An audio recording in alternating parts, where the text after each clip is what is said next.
Hey guys, Joey from VMP here again. Last week you saw us lose some weight on Chucky. This week we're taking him to the track, so we wanted to go ahead and do the routine maintenance. We're doing spark plugs, oil change, and a couple other things that you'll get to see. We haven't changed the oil in Chucky since we got him, so it's probably a good idea to go ahead and get it changed, and we'll see how bad it really is.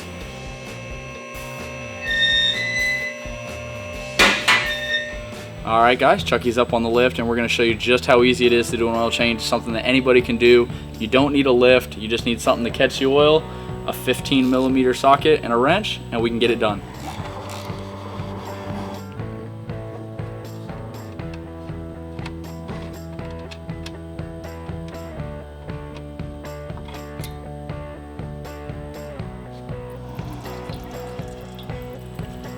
And all the oil's out. You don't have to worry about getting every last drop. You'll never get it. So we're gonna go ahead and stick the bolt back in.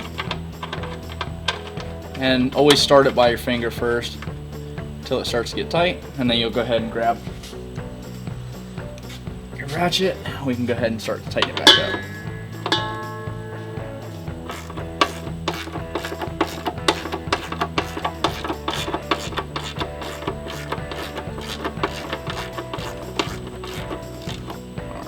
You just want it snug, and then maybe another 10 or 15 degrees, and that should be plenty.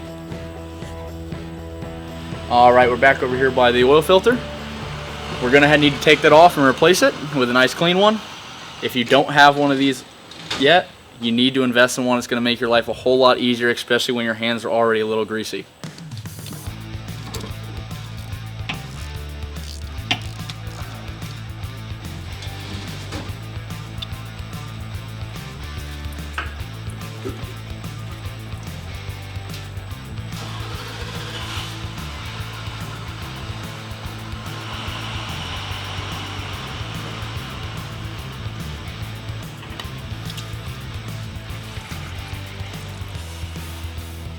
Joey's tech tip number 27. The most important thing you can do with an oil change is to make sure you don't double gasket. You want to reach in and check this, and you want to make sure this black gasket is still there. Sometimes it'll stick right up in here and you're gonna have a bad time. If it's stuck up there, go ahead and remove it, and we'll go on and we'll put the new oil filter on now. We at VMP recommend using a Motorcraft filter. Such can be found by going to VMPPerformance.com and typing in oil change, where you can find this amongst many other things that you need to change your oil. Now you want to make sure that your new filter has that same black O-ring that we made sure was not missing. You want to take some of the oil and you want to just put a nice light coat on there and make sure you get all the threads as well.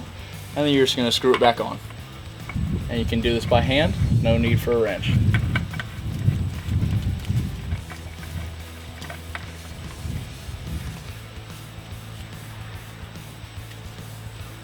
Don't get too carried away. It doesn't need to be very, very tight. Just snug and you'll be fine. One thing that I always do is just make sure that I clean up my mess. That way if it does wind up leaking, I know that something is fresh oil and not something that just leaked out while we were taking the oil filter off. Everything underneath the car is buttoned up, so we're going to go ahead and let him down, and we're going to fill it with brand new oil. Alright. Chucky's back on the ground. We're going to go ahead and fill it up with AMSOIL 5W50, which we always keep in stock at VMPPerformance.com. Right. AMSOIL 5W50 going on in.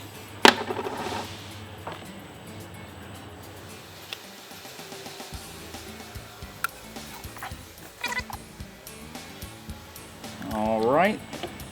That's 7 of 8 from the AMSOIL kit. Now we're going to go on and we're going to go check the dipstick, because overfilling could cause catastrophic failure, and we don't want that. So go ahead and pull it out, get it nice and clean.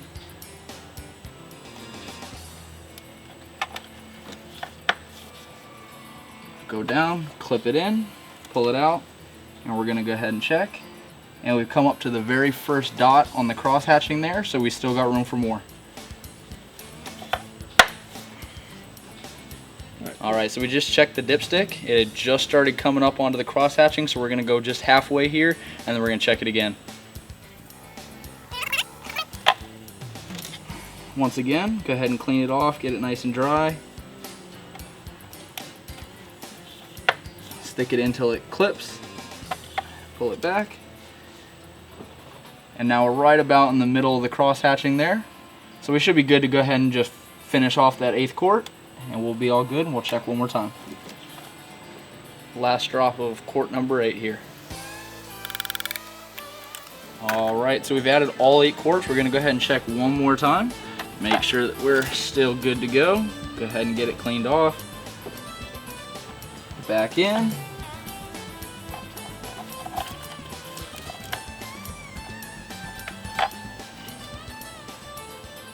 And we're right at the very top. And we might even be a little bit over, but because we haven't started the car yet, there's no oil in the filter. So some of that will go away once it gets up and gets into the filter. Oil change is done. Gonna move on to the spark plugs, see how they look. We changed them recently. We want to make sure they look good, plugs are still gapped correctly, and all that fun stuff.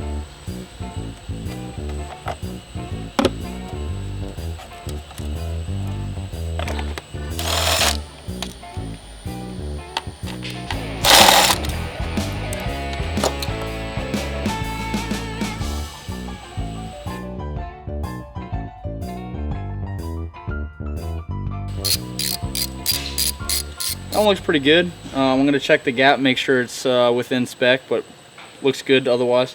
Right, Joey's Tech Tip 122. You're going to look and we're going to try and figure out what gap this is at. You're going to take this, and this is how you use this. You carefully take it and insert it in the trash can. Get yourself a set of feeler gauges. A lot more accurate, a lot more easy to use. Go in, you're going to slide it, and you want there to be just a little bit of contact. So we got the right gap in there, so we're still good. We're going to go ahead and reinsert this one. And for those of you who are asking what the gap was set at, 28 thousandths should be perfect for a naturally aspirated car running on 93 octane. So I took this plug out and I measured the gap, and it was probably about 3 thousandths off from where I wanted it. So I'm going to go ahead and take this fancy little tool here, put it there. I'm just going to bend it open a little bit, and we'll remeasure the gap and see how we did.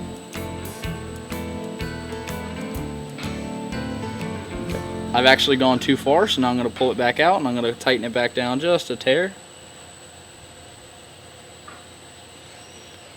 And we'll check again. Alright, so that time I hit it right back at 28 thou, so we're good to go.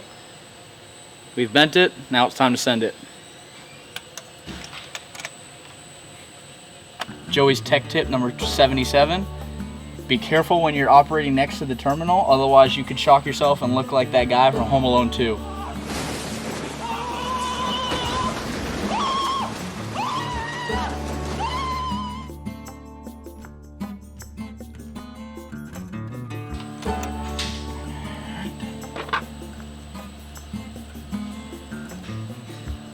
Alright, this one's good, so we just pulled all 8 plugs out. One of them had a bad gap. We're able to fix it, reinstall it. They all look good. So we're good to go here. Joey's Tech Tip number 135. Don't install spark plugs with an impact wrench.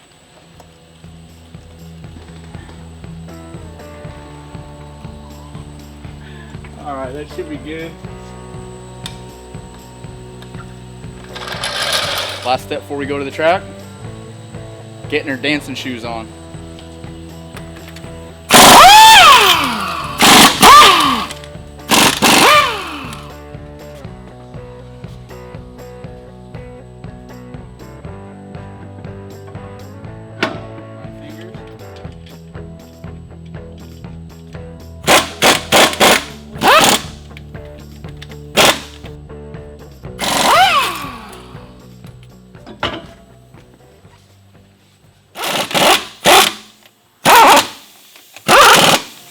Once you've got all the lug nuts tight onto the vehicle, you're going to lower it down off the jack, and then you're going to use a torque wrench. I've got this one preset at 95 pounds.